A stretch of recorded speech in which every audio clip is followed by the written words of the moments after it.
this is a concept that I want to put out there for you guys. It's a concept called consonance. And consonance is defined as the frictionless connection between who you are and what you do. And so people say, Kwain, wait a minute, you're a speaker, you're an educator, trainer, you do fitness. Like, how do you do all these things? For me, it's the same. It's not a difference, right? Everything is connected for me. And so if anytime that I'm in any space, I'm doing one of three things. I'm a motivator, I'm an educator, and I'm a mover. And so work doesn't necessarily feel like work. And I could be in these different spaces because it's who I am and I show up as my true and authentic self.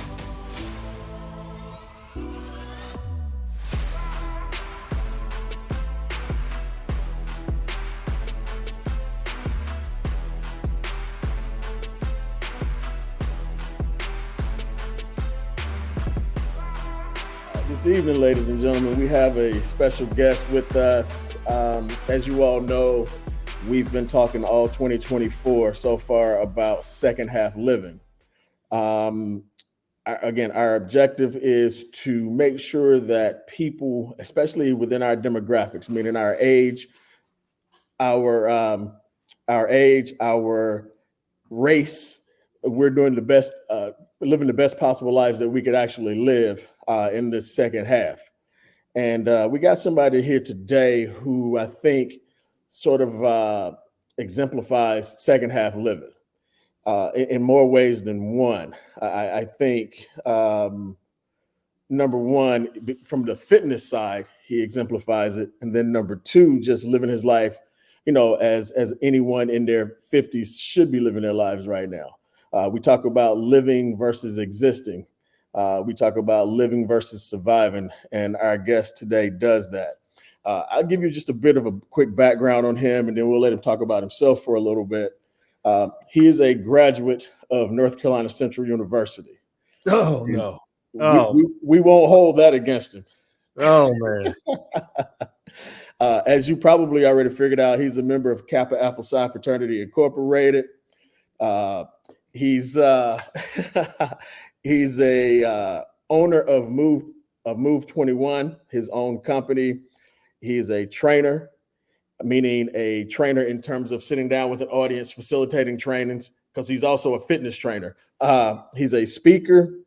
He is an avid CrossFit person. He's an avid Spartan racer. He's an avid biker and runner. He's an avid outdoors person. Everything that I am not. He's an avid. He is the father of two biological daughters, both obviously who happen to be my nieces. He also has two bonus kids, a set of twins, boy and a girl, very similar to you there, Mike. Yeah. And he also has a new grandson. So he's a new grandfather as of about 2 months now, if I'm not mistaken. So his first grand and my first great nephew.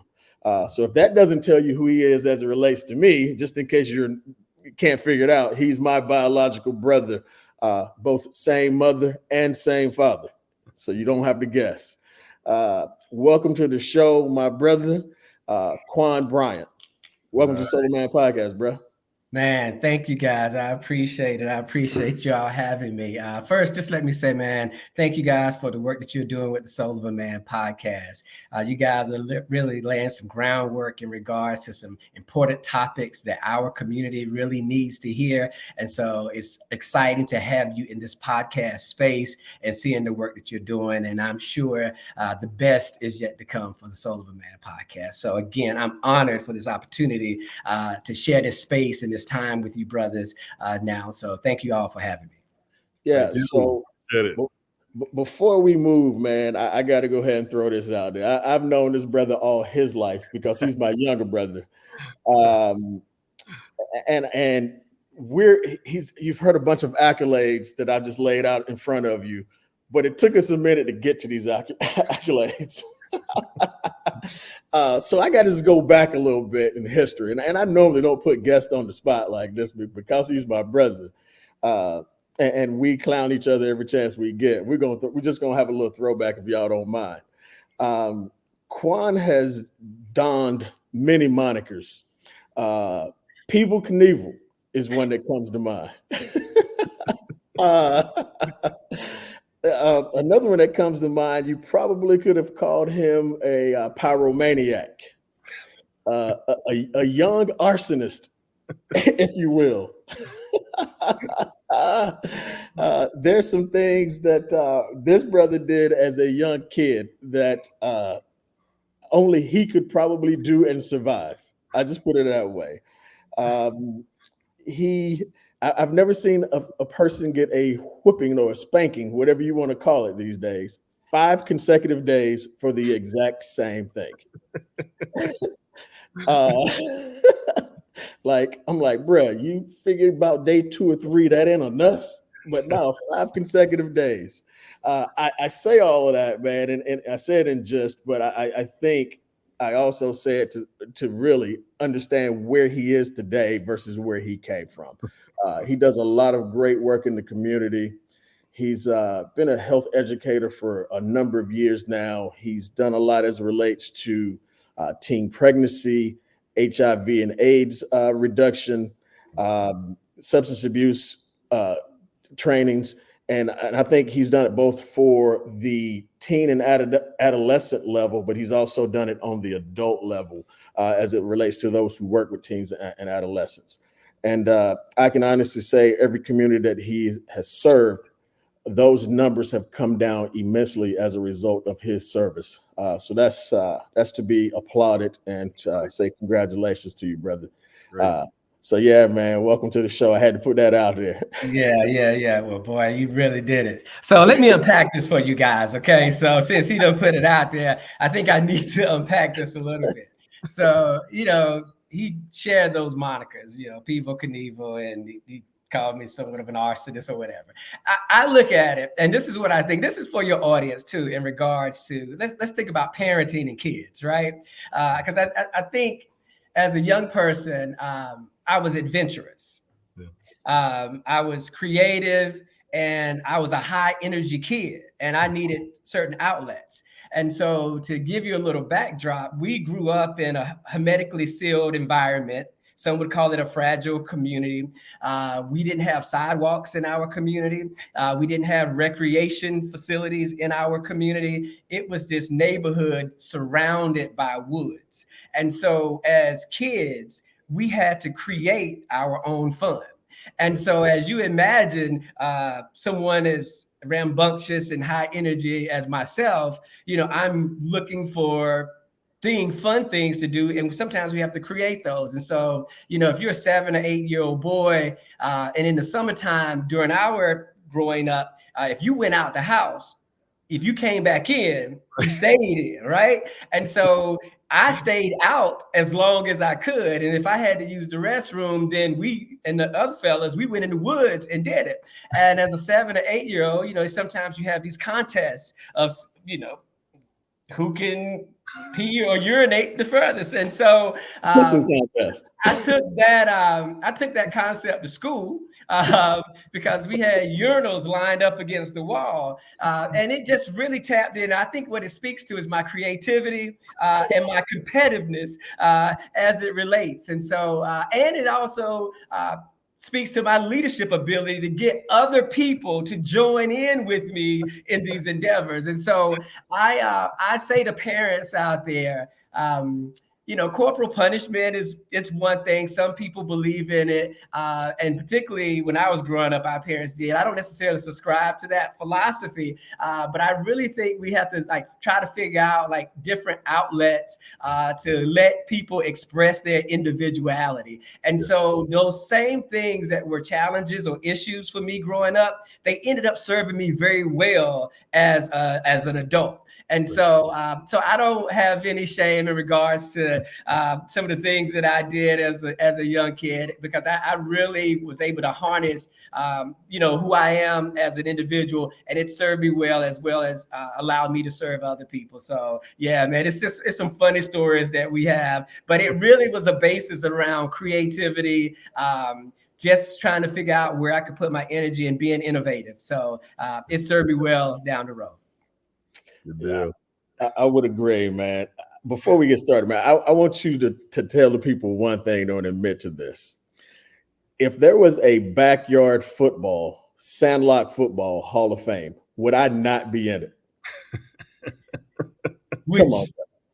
Yeah, growing up, you were good, man. I give you credit. You were really fast. I don't know what happened in your later years, fam, but yeah. You one would say you fell off, okay? Because no, you were good. You were really good, and got me interested in the sports, and that was the thing, man. We played football, we raced up and down the road, we wrestled, you name it, man. And I will say this, man, Gatewood is the neighborhood that we grew up in Garner, North Carolina, and it laid the foundation for who I am in regards to how I approach life, the toughness and the competitiveness that I have. So yeah, wouldn't trade it for the world. And yeah, you did all right back then, man. You were straight. I had to put that one out there for my wife because she didn't believe it, bro. Yeah. Derek could run, man. I remember going to his AAU track meets when I was young. He used to put it down, but he turned into a pretty boy and left the sports alone, man. I don't know. You could do both, fam. You could look good and play sports. I just want you to know that, man. I feel you.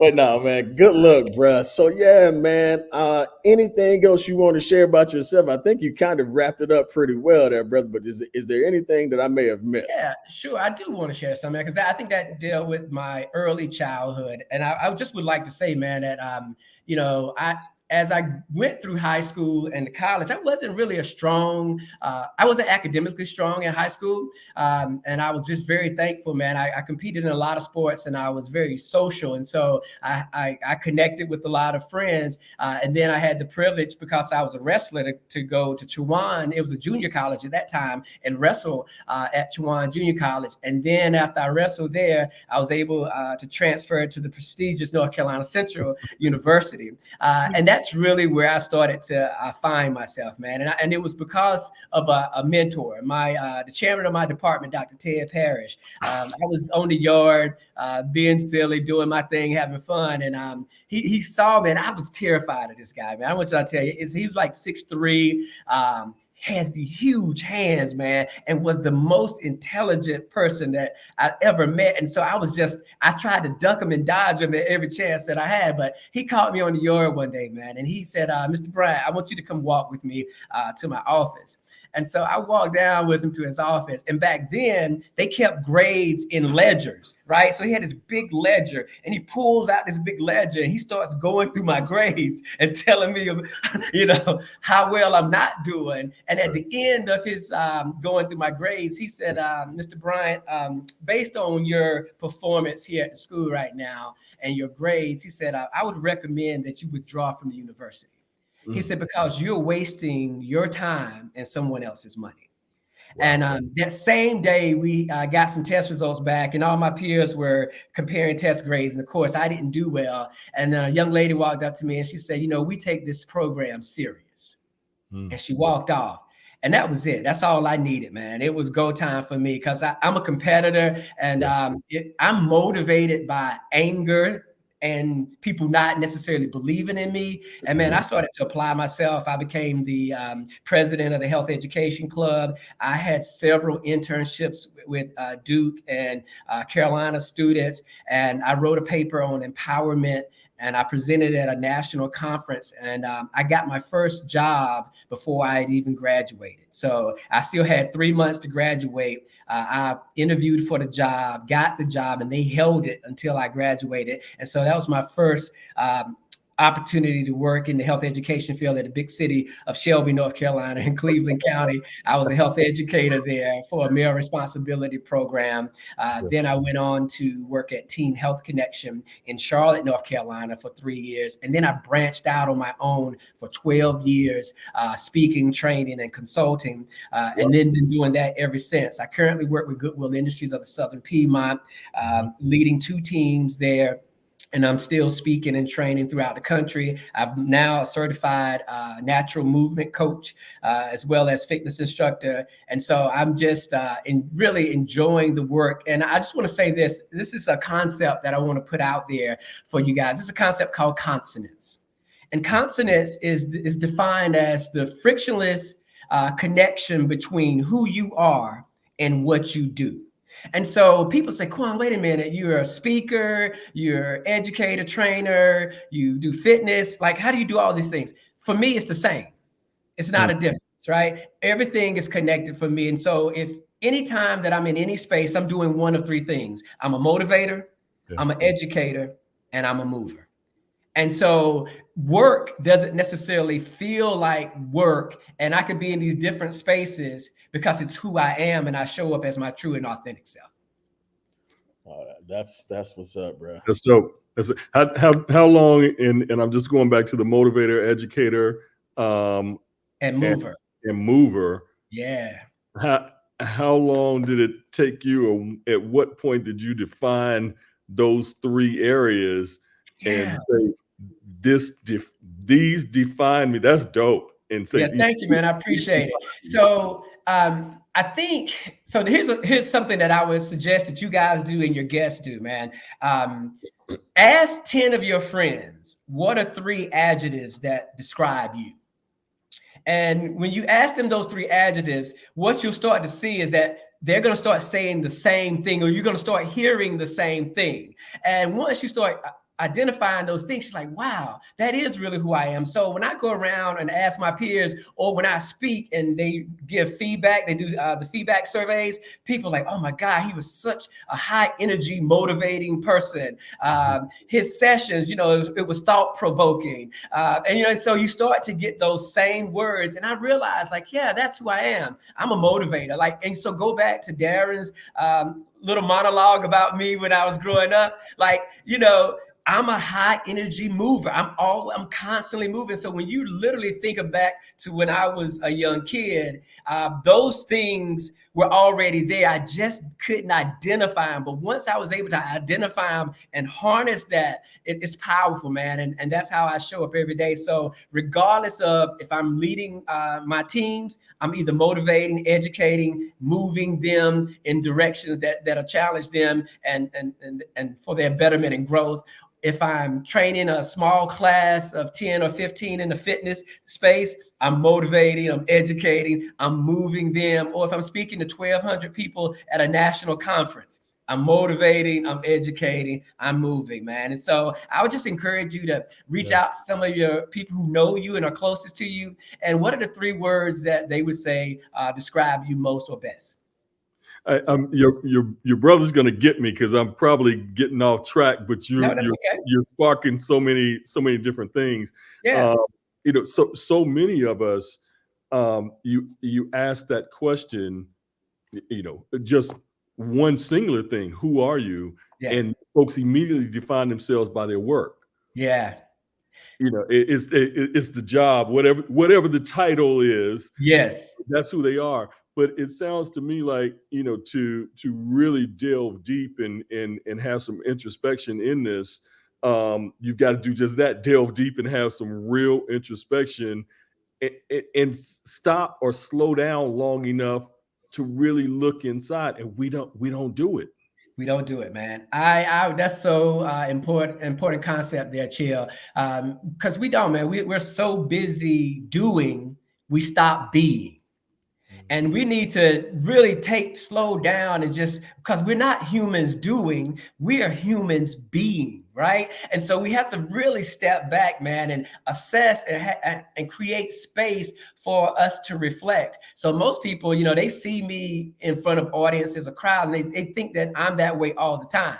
I'm not that way all the time, man. I spend a significant amount of time really reflecting and thinking about like who I am, how do I show up, how do I want to show up, and I really try to be honest with myself and share growth opportunities with other people. And Brene Brown talks about this. She talks about being vulnerable, man. And so you have to be vulnerable with yourself as well as sharing your vulnerability with others. Yeah. And I think that's a trait, man, that we both kind of picked up from our pops. He was very self-aware. Yes. And I think that is one of those characteristics that we actually both, man. I tell people I'm very sure of who I am. I have no questions about it. Yeah. So yeah, actually, man, I think that's sort of a good segue kind of into this whole second half, man. Yeah. And I think you guys may have heard me say during the last couple of our episodes that my brother sort of was the catalyst behind this whole second half conversation. It's a conversation that he and I have had on numerous occasions, and it probably started a couple years ago. Um, and so, Chill, when I brought it to you, I told you that this wasn't my original idea. I think how we frame it is a bit different than what Kwain and I spoke on, but it's still sort of the same concept because we're all in our 50s and we're all have already been in our second half, whether we knew it or not. Right. So, Kwain, I'll lead with this. What does second half living kind of mean to you? Second half living, it literally means just that, right? We are at half. If you're thinking about a sport with 4 quarters or 2 halves, we're just in the second half of that, right? And I would like to think that we're actually in the third quarter, right? And so when you look at longevity, and this is something that I've been focusing on for a few years, and that's really got me excited that we are now seeing that individuals, humans, can live well into their 90s and even up to 100 years of age. And that's going to be, as a matter of fact, people who are currently 20 years old right now, about half of them will live well into their 90s or 100. And so, and it's very possible for all of us. And now I want to ask you guys a question, and then I'll continue talking about the second half living. So when you hear the term, I'm gonna put the term out there, and you finish midlife Crisis. Yeah. So I want to challenge that notion, right? Because we oftentimes think of midlife as a crisis. Well, it's not necessarily a crisis, in my opinion. It's a chrysalis. And when you think about a chrysalis, you typically think about a caterpillar that's metamorphosed, goes through the metamorphosis to turn into a butterfly. So when a caterpillar starts to weave that cocoon, and is in that chrysalis, right? That's when all of that substance, right, starts to compress as those wings are developing, and then the butterfly tries to work its way out of the cocoon, and that soft, gushy, gooey substance starts to go out into the wings of the butterfly that actually strengthens the butterfly. So once the butterfly breaks through the cocoon, it can actually fly. And it's this beautiful thing that goes around bringing joy to people and pollinating and just kind of really spreading this love, if you will. And so I see it as this chrysalis, as Chip Conley shares about. And so it's this opportunity, man. And I will say this, because it is challenging when you're going through that chrysalis, because it's that struggle and that battle to emerge as this new creature, if you will. And so it's very similar. And I like the term that they're kind of phrasing now. They're calling it middlescence. Mm-hmm.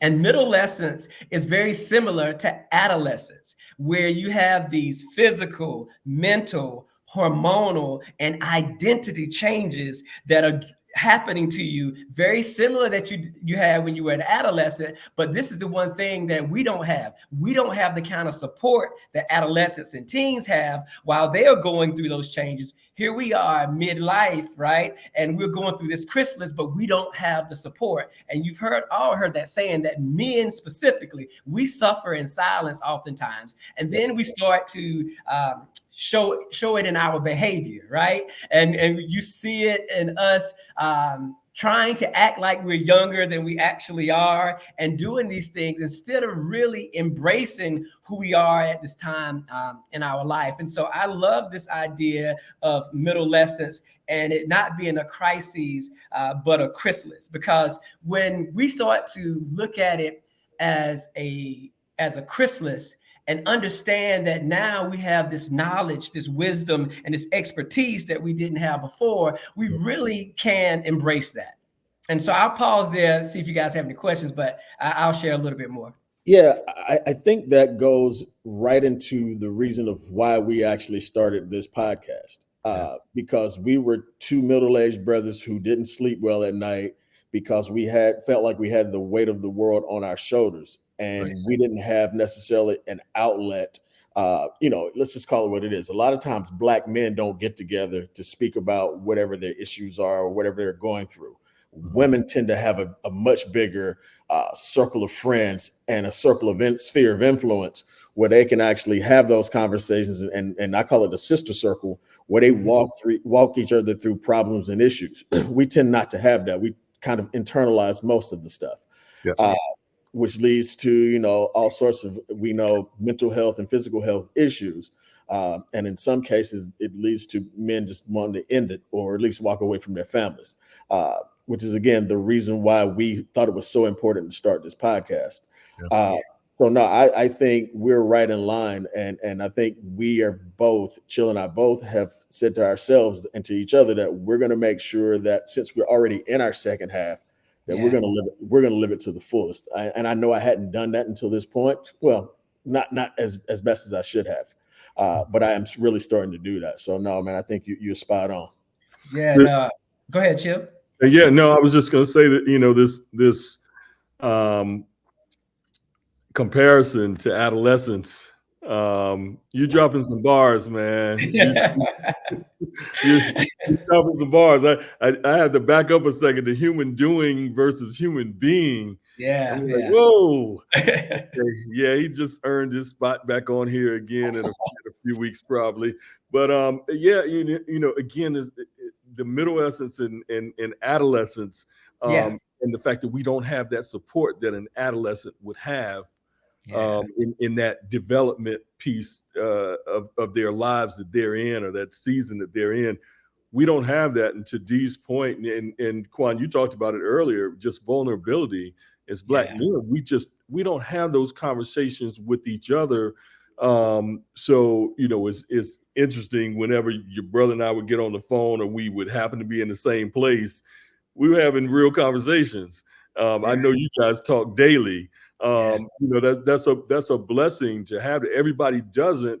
And then when at times when you do open it up and you are vulnerable, it's considered a weakness, right? With men, and I specifically Black men, too much is considered a weakness. And so it's so needed to have that outlet.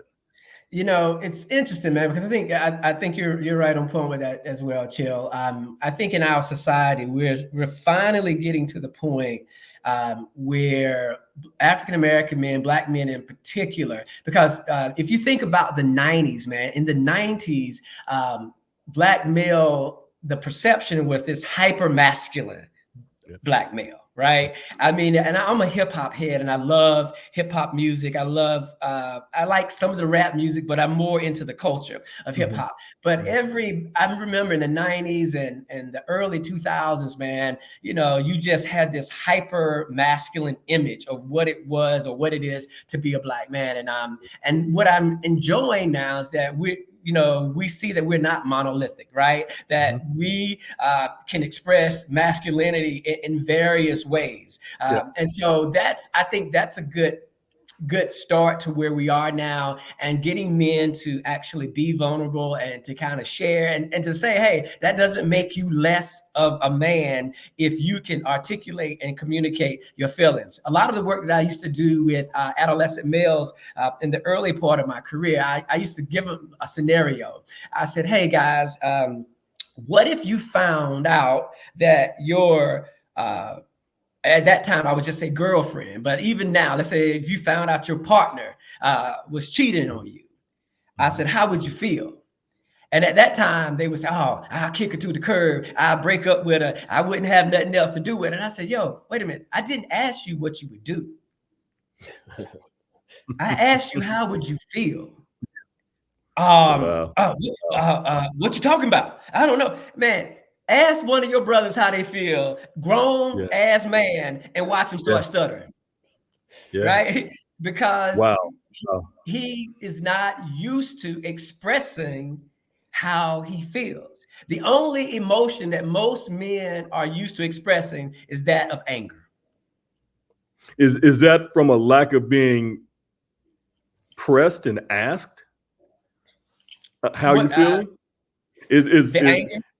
yeah? Does this come from folks being stumped when they are asked, black men Mhm. specifically, when Yeah. they are asked, how are you feeling? Does that come from having not been asked that?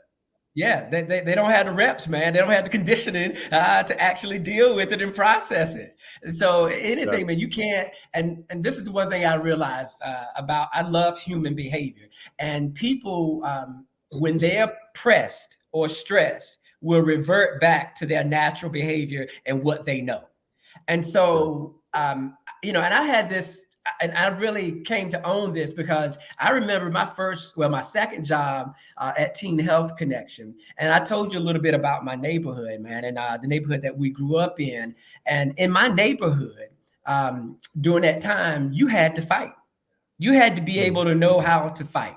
And Yep. of course, I would never suggest or recommend violence. But at that time, that's how all the boys solved issues that they might have had, and either with aggression or literally physical altercations. And so I didn't realize that I struggled with communicating my feelings until I got in a meeting one day, and me and a colleague, it got in a heated conversation. And I didn't realize the tone of my voice had raised and the expression on my face had changed. And I'm looking around the room and people are afraid and scared to death. And I didn't realize that I lacked the ability to articulate my feelings and emotions without getting aggressive. And that was a game changer for me because, of course, in the workspace, that might work okay in the street, but in the Yeah. workspace, it doesn't work at all. And Not at all. so I really had to start doing some work and peeling back the onion to say, okay, what's really going on with me? And I had to come to the realization that I lacked the skills, right, Mhm. to communicate my thoughts, feelings, and emotions effectively. And so I practiced, man, and I got my reps up. And I'll never forget, I was dating, right? And I remember women, man, they were like, we want a man that can communicate how he feel. And here's what I also realized about that. We have socialized women in a way that they don't know how to handle some men who can articulate their thoughts, feelings, and emotions. Yeah. And so I remember, man, when I first started saying, yo, that actually hurt me. Hurt Right. you? Right? Like, and then I'm thinking, like, wait a minute. I thought that's what I was What you supposed want? to say. Right. And what I started to realize is that's what they wanted or said that they wanted, but they didn't have the skills or ability to be able to receive that from a man without thinking he was soft, weak, or not a leader. So that was a very interesting period. And so I think you just kicked off your third show. go ahead. I think you just kicked off your third appearance. So yeah, man. So it's just, but it was, and again, I try to learn from different life lessons and scenarios and experiences. But all women aren't like that. But there were a significant number of women that I actually connected with that had that challenge of saying, it's like, oh, he's just too much. I remember hearing that, or like, he got all these. I don't have all these issues. I don't have any more issues than any other brother. I'm just articulating mine, and they are not. Right. And so that's just an interesting thing in regards to, and I know we're going off on a slightly different track, emotions, feelings, and the ability to be able, one, to assess those, to own those, and then be able to articulate them. But you got to be real in that introspective. You got to be real honest with yourself. So we got a whole society in our community alone of brothers out here who haven't hit that point of honesty with themselves. Yeah. So not communicating, still not communicating, haven't reached that point that you reached of saying, hey, I see this in myself. I see this as an issue in myself, and I've got to get a hold of it. Yep. So we've got that whole group out there. On the other side, we've got the women who are not used to hearing because we've conditioned them that way, who are not used to hearing hey, that hurt me. Yeah. I'm, I'm not at you brought up, you said her name earlier, Brene Brene Brown. Yep. Brown. She had a piece talking about 50%, or Yes. percentages, and to be able to come home and say, hey, I'm at 30 today. Yeah. And I'm gonna need you to be 70, or we got to figure out a strategy, right? Yeah. Right. Those conversations, I'm sure they're happening obviously in some households, but I would think in a lot they aren't happening. So what are we going to do with this society that's out here? I'm going to use a blanketed term that's broken. Yeah. I think, man, it's so here's the thing. I think we have to start. We have to start having the conversations, and we have to create safe spaces for brothers to have these conversations and sisters as well, for us to really put things out there in a way that we can start to deal with them. And I love this saying, man, that oftentimes as human beings, we overestimate what we can do in a month and underestimate what we can do in 3 years. And so I want to put that out there, because I say that because things take time. Yeah. Right. And we didn't get in this condition and situation in a month, right, 2 months, a year, and we're not going to get out of it in a month, 2 months. It's going to take some time. It probably will take years for us to get there. And it has to be that intentional, consistent, and deliberate work on ourselves. I am always a work in progress. And that's one of the beautiful things that sport teaches us. And that's another topic, man. But people like, Kwain, you do Spartan races, you do CrossFit, you mountain bike. I like to do hard things, because when you do hard things, when I go out and I mountain bike for 26 miles and I come back and I'm beat down, but man, it's a feeling like none other. Like, I just did that shit. And so if I can mountain bike for 26 miles, I can get in touch with my feelings, right? Like I can do that. And so it's just that, sport, it helps us with life as well. That's one of the ways that I use it. But the point is that we have to be able to do the work. We have to be able to do hard things. And Mel Robbins, she says, no one's coming to save you. Yeah. No one is coming to save you. Right. If you want to improve your life, your well-being, how you show up as a man or woman, or however you identify, you have to do the work. Let me add something right there, and this is for you and D both. Nobody's coming to save you. Yeah. Okay, so I feel that, I know that, I understand that. No one is coming to say that. Female counterpart, I'm there to save her to some degree. To some degree, I'm there to protect. I'm there to provide. I'm there to some degree to save. Okay. Who's coming to say?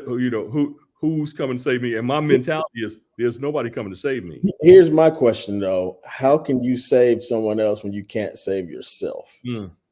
Because I've been there. It's well documented, the marital problems that I've had. I'm call it what it is. We're 3 guys, we talking about it. When I met my wife, I said, you know what? I can't date her properly until I get the proper help. I can't be the man that she needs. I can't be the man that she deserves. I can't save her in her brokenness and be that protector that she needs, because I got so much junk with me. So I had to go to therapy, and I had to come to the realization, again, very self-aware. I knew I had a lot of stuff with me as it relates to relationships and women and everything else. And I remember going to counseling for quite some time. And I remember the therapist said to me, I think you're ready now to move forward with the relationship with your wife. we got into this relationship, we started dating, and I pretty much knew early on that when we started dating that we were going to get married. So I said, all right, well, the therapy doesn't stop. Now I need for us, I did me. Now I need for us to go to therapy as well, because you got some stuff you need to heal from. And I need to be able to hear it in a setting where there's, it's not no judgment or whatever else. So as she, explained and described her upbringing and things she'd gone through, I'm hearing some of it for the first time and some of it I'd heard before. And so the therapist, we went to two sets of therapists. We went to our church therapist, our pastors. So we had the Christian side of it. And then we went to a licensed therapist as well at the same time. So we ran parallel tracks. And so, man, it was just a lot of work on my part. And this is not me patting myself on the back or anything. I just knew I couldn't be the protector, the husband or whatever, because I hadn't been. I'm just being honest. I failed miserably. But I knew one thing, that same competitive edge that Kwain talks about. I knew I took an L when my marriages went by the wayside. What I didn't want to do is take that L again. It was like, all right, this time I'm going to win at this. But in order to win at this, I got to practice a little different than what I've been practicing.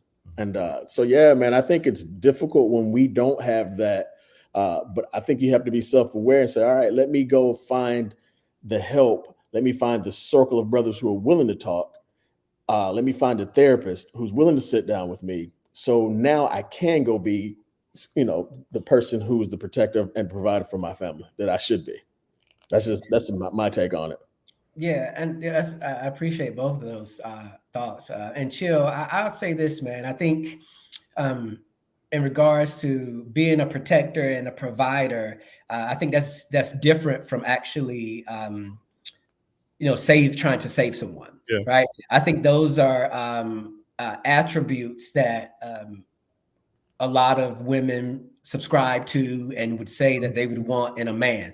But in regards to saving them, I think, I don't subscribe to this idea of 50-50. Like, it has to be 100-100 in regards to ourselves, meaning that you have to do the work on yourself. And of course, it's great when you have a life partner, a mate, spouse, to work with you in that regard. But you really have to do that internal work. That they can't do the internal work for you, that you have to do that. And they have to do the same thing. They have to be able to do that work. And again, it goes back to that doing hard things. A lot of times people can't come to grips or don't want to come to grips with who they really are. Being a cycle breaker means that you are in the forefront of what is happening. You got to take the hits. It's only hard because you've not done it before. But if you look back on what you've overcome, your perspective on what's happening next would shift. Just the same way it says, some assembly required to get free and stay healed, some disassembly is required.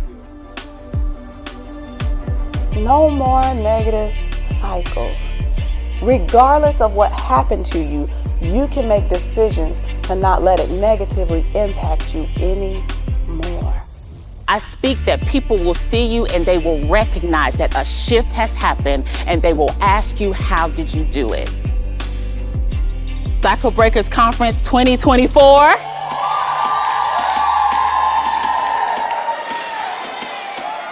Hey guys, this is DB with the Silver Man Podcast. Hey, we really appreciate you guys rocking with us all these months. The feedback has been amazing. We hope to continue to bring you amazing content. We need a huge favor from you, though. We need you to like. I think that like button is somewhere right here. We need you to share. I think it's right here, maybe. And we need you to subscribe. Come on, guys. Keep rocking with us and share this content. And we want to reach millions. We appreciate you. Because it's hurtful, man. I look back and how I showed up in some relationships. And if it wasn't me, I'd say, you lying. I look back, man. I'd be like, if it wasn't me, I would be like, you lying, you's a lie, right? That's what I would say. But I can't say that because it was me and I did it and I did those things. And so it's just like, oh my goodness. And so going back to reflecting and seeing how you show up in different spaces, man, and say, okay, you know what? Yeah, that wasn't my best moment, right? Or that wasn't my best year or whatever. How can I show up differently? And here's the thing. You can get yourself together and really be solid, and they still not do the work. And so then you come to an impasse where it's like,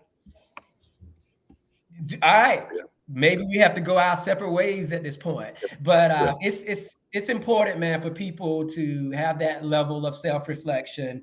And a lot of times, you know, we want to tell our significant others or our partners like the things that they could be doing different or they're doing wrong. But until they come to that realization that that's a thing, then it'll fall on deaf ears. And so I just think it's important that we do that to kind of get us back on track. I know we kind of went off on that was, I think, deals with emotional health and well-being, but I do want to kind of spin it back to this idea around middle essence, because I think it speaks to us understanding this chrysalis that I talked about earlier, and that when we come out of that, man, we have such a different perspective on life in general and on things. And so when you're young, a lot of times it's all about what you can do. Right. You have this ability, you have the energy, you have the desire, the passion, all of those things, and you're just out doing. But once you reach middle essence or midlife, it shifts if you do the work, right? If you go through the chrysalis, it shifts from what you can do to you being a conduit.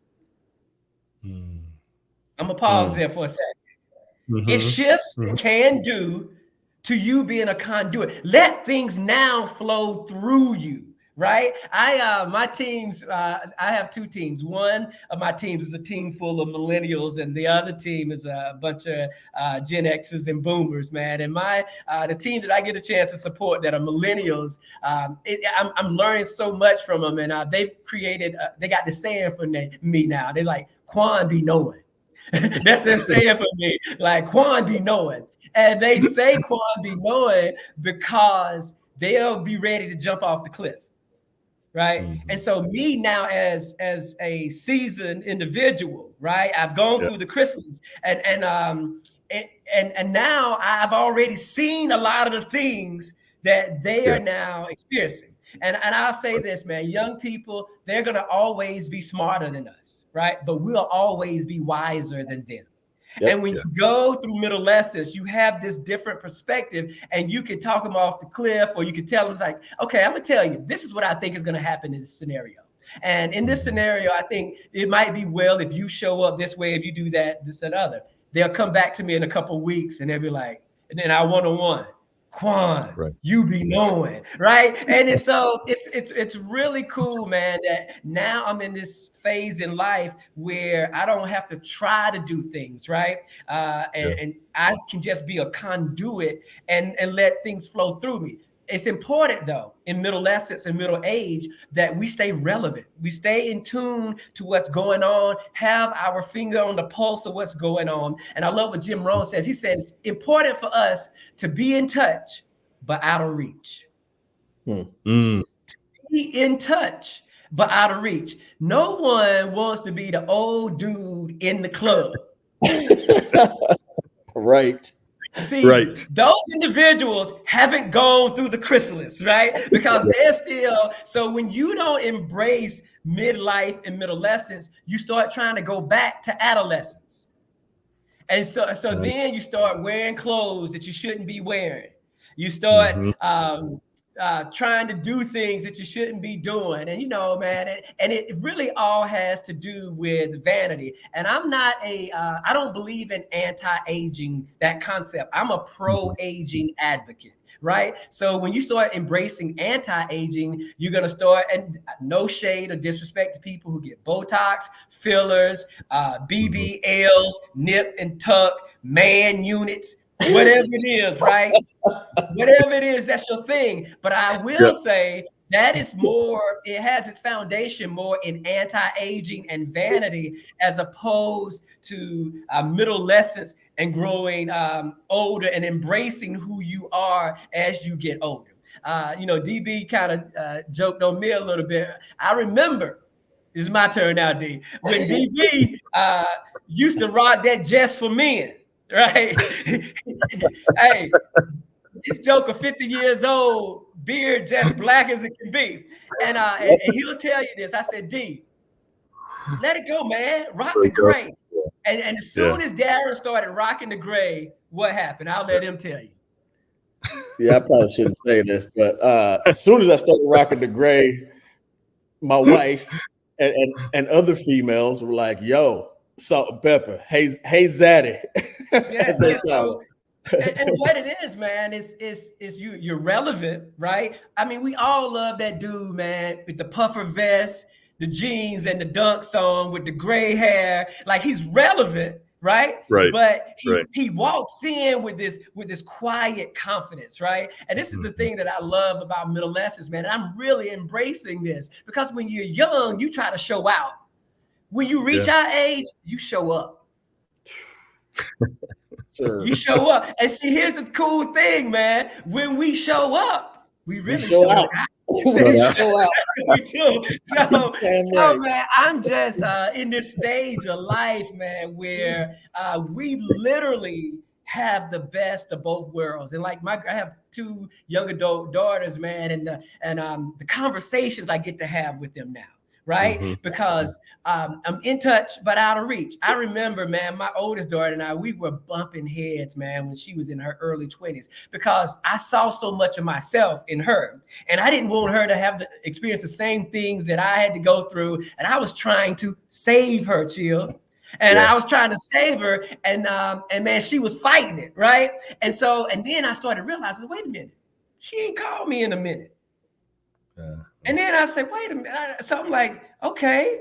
And when I reach out to her, and the conversation was a little off, and I realized, man, I just had to step back, right? I had to be in touch, but out of reach. And I had to let her live her life, make the mistakes, learn from the lessons. And I had to be there if for a safety net if I needed to be. Now, I was not going to sponsor, and still would not sponsor, any foolishness, right? In my mind, but you can do that. You're grown. I'm just not going to pay for it, right? However, I'm set back here, and I'm not going to tell you what you can do, what you can't do. I am going to be here, though, if we need to have a conversation. And whenever you're ready to talk, I'm here for you. And so when I realized that, when I was able to step back and allow her, not try to save her and let her do her thing, then she would just naturally come to me. And so that's the beauty, man. I started embracing this space in my life of, I don't have to try to do everything. I don't have to save people. I can let people actually live their lives. They can figure it out. And if they have any questions, comments, or concerns, they can reach out to me, and I'll be there to support. And so that's just something that I learned, man. But I think it's so important in our stage in life, man, that we actually show up, man, and be this conduit that people can reach out to, and we can let things just kind of come through us. I love that old saying by Bruce Lee, be water, my friend, And so it's just, we got to be water, man, and let things flow. So anyway, I'll pause there, man, and let you guys ask any questions. Yeah, I think it kind of tees up, man, which will probably be the final talking point at this point, man, because we're gonna have to do this again. But as we talk about, I think we talked about some of the things to set us up for a successful adolescence. What do you think? And I know you and I have talked about this before. I think you said there are 8 key things that you think about, or you speak about when it comes to adolescence or second half living to make sure it's successful. Let's talk about that a bit. Yeah, I really focus on wellness. And wellness is a complete state of physical, mental, and social well-being, and not just the absence of disease or infirmity. And so when we look at all the concepts or dimensions of wellness, there's mental, physical, emotional, social, environmental, financial, spiritual, and vocational. And so that encompasses us as human beings and our life experiences on a whole. And so we want to be balanced in all of those areas, right? And so, and at certain points in our lives, we'll find out when we might be out of balance in a particular area, because those are all components. And so, I'm in the vocational space right now in career development. That's one of the things I focus on. And what I realize is, man, that people don't just show up to work. Whatever's going on at home, they bring that to work with them. Yep. Oh yeah. And so your mental health, your social health will impact your vocational or your career. Your and as well as, if you're sick all the time, you're constantly stressed, and you're having to take sick days after sick days. And I look at my team, some of my team members, and not the ones I'm currently supervising, but in the past where I was supervising individuals, you could just tell, like, wow, you've missed a lot of days. Like something else is going on here. And so what area or dimension in your life is lacking, and where might you need to lean in that area to try to create as much as we can a balance in all of those dimensions. And so when we create that balance in all of those dimensions, man, we show up really as our best selves and our authentic selves. But if we're not in tune to those things and aware of those things, we can sometimes miss those. Gotcha. Yeah. So unrealistic to real quick, unrealistic to seek having all of those different components in their right place, because it almost seems inevitable that something's just lifing, something's gonna be off, Man. The career is, but the health is off. The emotional is maybe not quite where you need it to be, but something else is really soaring and doing well. Is it unrealistic to think you'll ever kind of get that cohesive well-being across the board? Yeah, good question. I would say, yeah, it's probably unrealistic, but it's worth the effort. Right? Because see, this is life. This is life, right? We can do hard things. And so if we don't try, and we're never going to get there. So it's one of those things, man, where it is a constant work in progress. And so we may not ever get there, but it's that pursuit that really changes the game. And so it's life, man. And we know that the only thing constant in life is change. And I love what Brad Strayberg talks about. He looks at change as these three dimensions. And this is, I guess I'll close us out with this. It's these three dimensions as order, disorder, and reorder. All right. So there's going to be time in your life, man, where everything seems to be flowing. It's clicking. It's coming together. All right. Life is lifing for you in this beautiful way. And then all of a sudden, some things start to happen and come along, and disorder starts to come into place. Right. Yeah. And stuff just ain't working out no more. It ain't clicking. You can't figure it out. And man, what has happened is that the order in your life has ran its course, right? And for reorder to take place, disorder has to come in. And most people hate to deal with the disorder that comes in your life. You're like, oh my God, what in the world is going on? We want to cling to the order the way that it used to be, because we don't want to deal with the disorder. But once we work through the disorder, then we reorder our lives to move forward in a different and maybe even better way. And this is the last thing I'm gonna leave you with, and this is a bar for you, all right? Because life is all about seasons, right? And so you're in one season of your life, and it won't be the same in the next season. But I want to challenge all of your guests and all of your listeners: do not leave your season without the seasoning.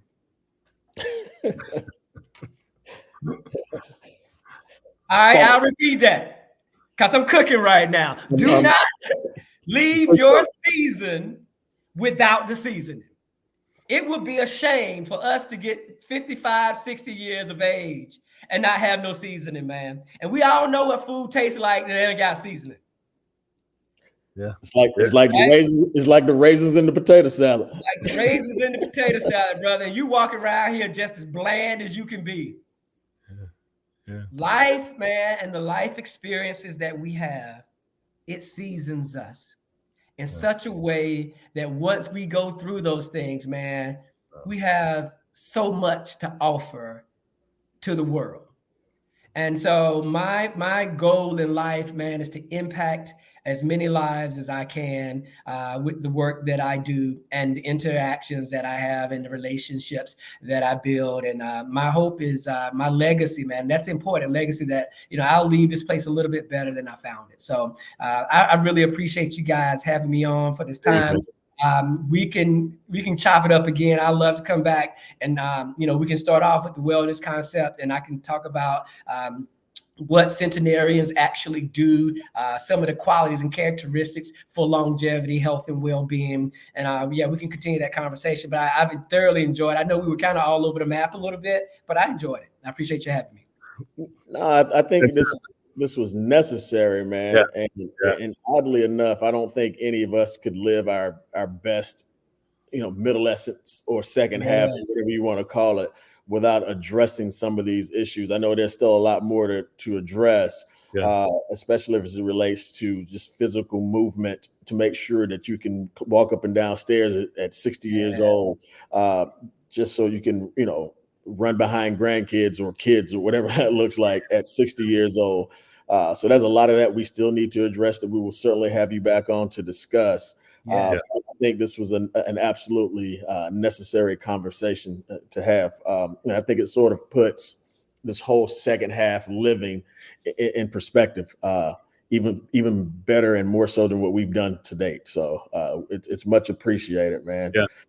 Chill, you got anything before we close out, brother? Hey, thank you. We look forward to seeing you again, man. You were dropping bars throughout, and I was looking to the side. I wasn't not paying attention. I'm taking notes, and I hope that the listeners are doing the same, because it's some really good things that you gave us here. And man, so appreciated. Some food for thought for folks going in their second half, and from some younger folks coming into their second half on how to maneuver through this and live it, and truly live it with some seasoning. And I'm going to be looking, when I walk out the door tomorrow, I'll be looking at the world a different way and looking at myself in a different way, knowing I'm good in seasons and need to add some more seasoning to the flavor. And this is to the brothers out there. I'm just going to put it out there with that James Brown, that Beijing look. Seasoning, salt and pepper is seasoning. I learned that from my brother. But look, man. Thanks for being on, man. This has been the Sullivan Man Podcast. We're out.